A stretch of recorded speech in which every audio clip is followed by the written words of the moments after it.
Have you noticed that the more awake you become, the lonelier it feels? The room is full, the group chat is loud, yet nothing lands.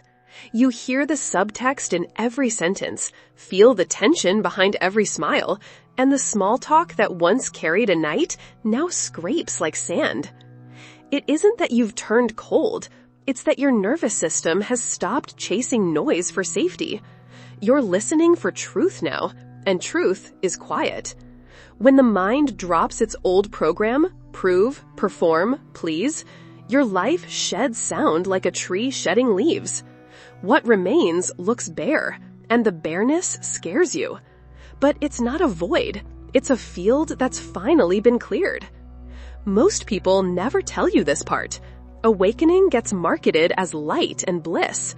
But before the light stabilizes, there is an exhale that empties the room. Friends feel distant, routines feel paper thin, and the old rewards, status, approval, busy calendars, no longer soothe the ache. You sit at dinner, and your chest knows what your mouth can't say. I can't trade presence for belonging anymore. You try to re-enter the old orbit out of habit. It drains you faster now. Your system refuses to overspend. That refusal is not arrogance, it's accuracy. Loneliness after awakening isn't punishment, it's orientation. Imagine climbing out of a crowded valley into thinner air. The climb is quiet, the path is narrow, and fewer people make that hike. You are not abandoned, you are ascending. Your eyes adjust, your hearing sharpens. The silence that once felt like absence begins to feel like guidance. When the story of fitting in falls away, you meet the person who was trapped underneath it. That meeting is the point of the clearing. And yes, it aches. Growth often does. But pain is not proof you're wrong. Pain is proof the shell is breaking. In part 2, we'll name what is actually changing in your mind, body, and energy so the loneliness stops feeling like a mystery. What changed is not only your ideas, it's your operating system. Your attention is no longer addicted to stimulation, so the old social fuel, gossip, urgency, performance can't power you. Your nervous system is recalibrating from speed to presence. From the outside, that looks like distance. On the inside, it feels like oxygen. Crowds that once felt exciting now read as static. Your body registers the mismatch first. Tight jaw, shallow breath, the heavy need to retreat. That isn't social failure, it's honest feedback. You've also become energetically precise. You sense when words and energy don't match. A cheerful tone with resentment under it. How are you? That doesn't want the real answer. Before awakening, you translated those dissonances into self-doubt. Now you translate them into boundaries. You speak less because you notice more. You don't argue because you understand that most debates are bids for ego survival, not truth. Silence stops being empty and becomes a tool. You hold it like a craftsman holds a blade, carefully, cleanly, only when needed.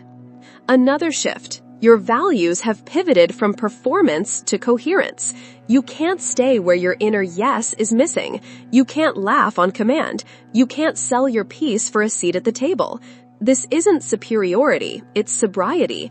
You're sober to the cost of pretending, so you leave gatherings earlier.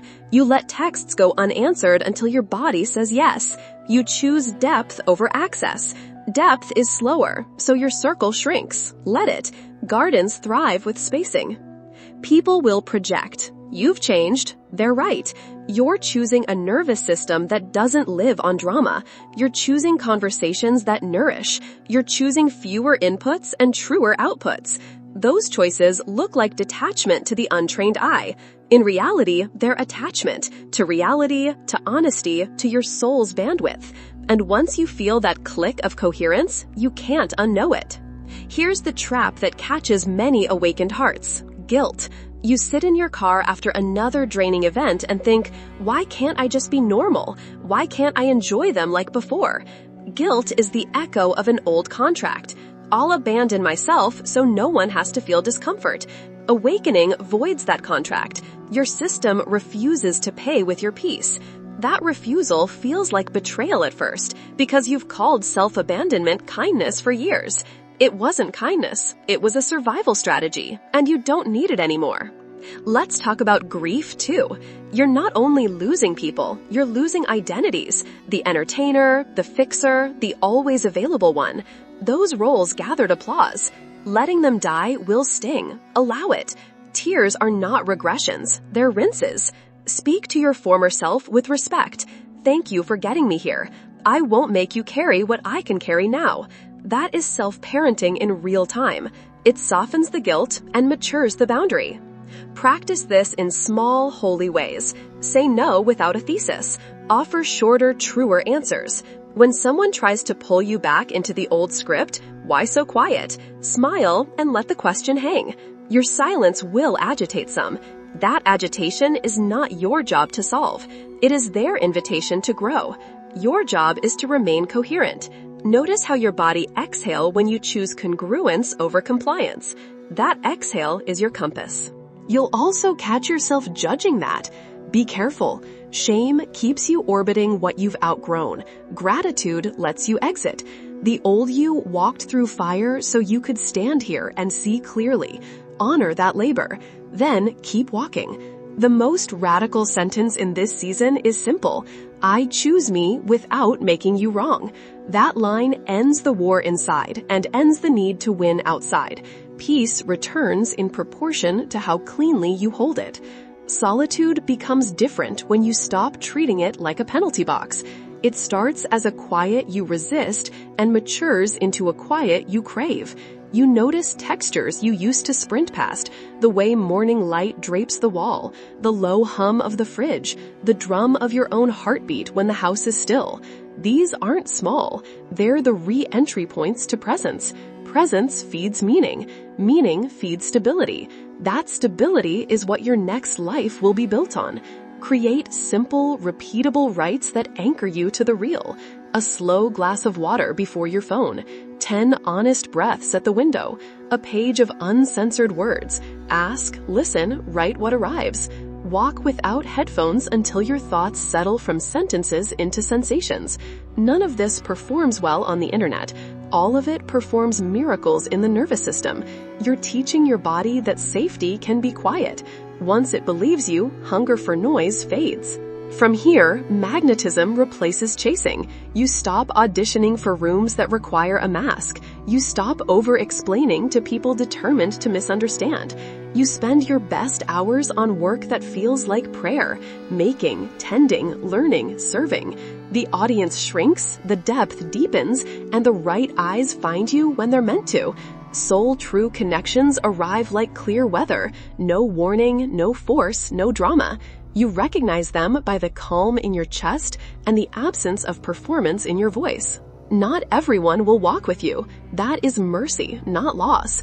When frequency changes, architecture must change. Let the scaffolding fall. What remains will be weight-bearing. A life paced by breath, friendships fluent in silence, work you don't have to recover from. You will still feel pangs. Memory is sticky, but the pangs won't steer you. Presence will.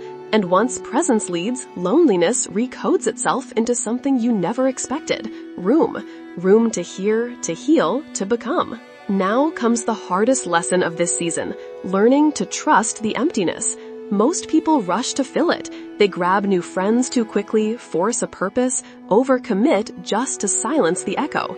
Don't. The echo is holy. It's proof you've cleared enough noise for truth to travel. If you stuff it with substitutes, you'll rebuild the same cage you just escaped. Emptiness is not absence, it's potential.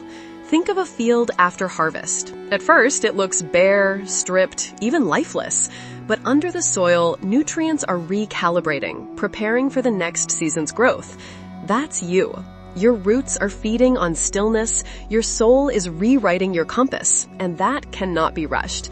The new chapter will rise, but only if you resist the temptation to replant weeds just to feel busy. In this phase, practice what I call sacred boredom.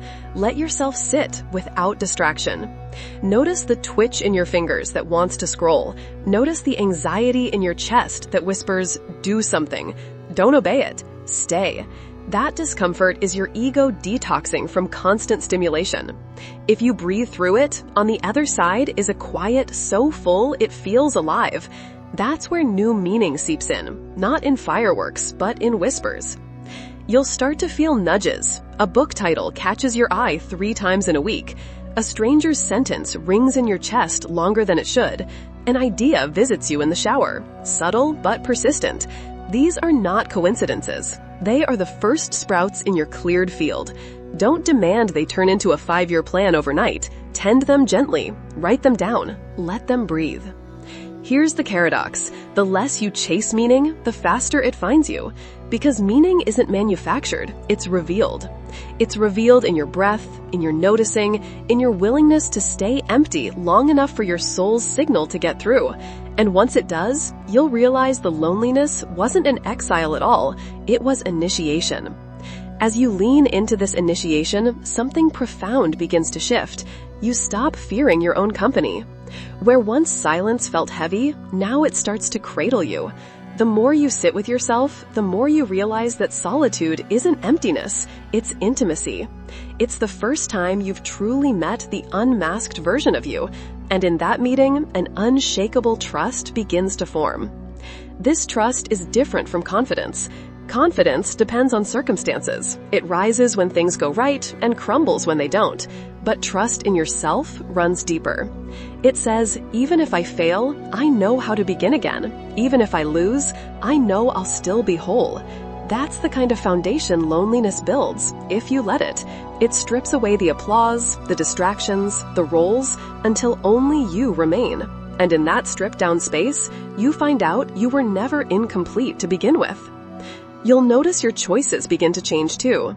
No longer driven by fear of missing out, you start saying no with ease. You stop explaining your boundaries. You decline invitations that don't align, and instead of guilt, you feel relief.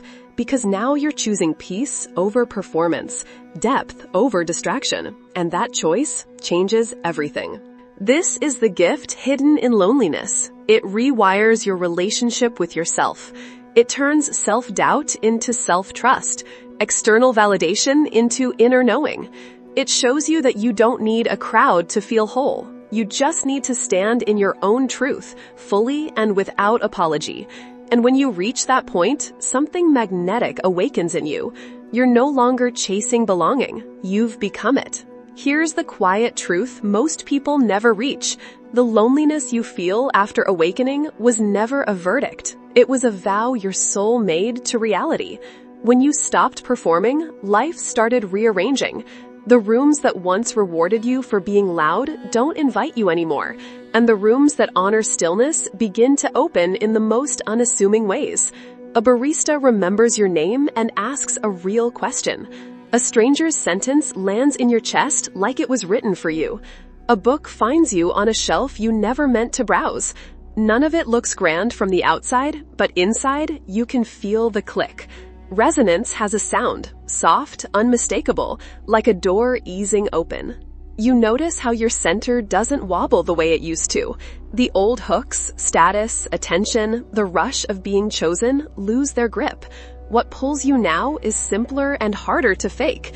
Quiet competence, clean motives, conversation that leaves you clearer than before. You stop mistaking intensity for intimacy. You stop confusing availability with devotion. You no longer barter your peace for proximity. From that steadiness, your field changes. You don't chase, you emanate. The right people aren't impressed by your highlights, they're relieved by your honesty. They meet you where words thin out. Eye contact that doesn't flinch, silence that doesn't threaten, boundaries that don't need a speech. This is why the old connections faded, not because anyone failed, but because your soul stopped signing contracts it never meant to keep. You're not abandoning people, you're abandoning performance. And in that release, something sacred returns. Permission to be exact. Exact about what you can give. Exact about what you need. Exact about what love means when it's stripped of rescue missions and borrowed identities. From here, belonging stops being a crowd and becomes a calibration. Fewer faces, truer mirrors, less noise, more music. If this season is where you are, honor it. Let the clearing remain clear. Tend your daily rituals, walks that empty the mind, pages that catch what the mouth can't say, a breath you trust more than applause. When your soul family arrives, and they will, you'll recognize them by the way your nervous system exhales. Until then, keep your light unhidden, your standards unbent, your pace unhurried. If this spoke to you, subscribe for the next chapter. Add your I'm in below so I know you're walking, and share this with one person who needs a steadier mirror. The path didn't isolate you, it refined you. Now let it reveal who's meant to walk beside you.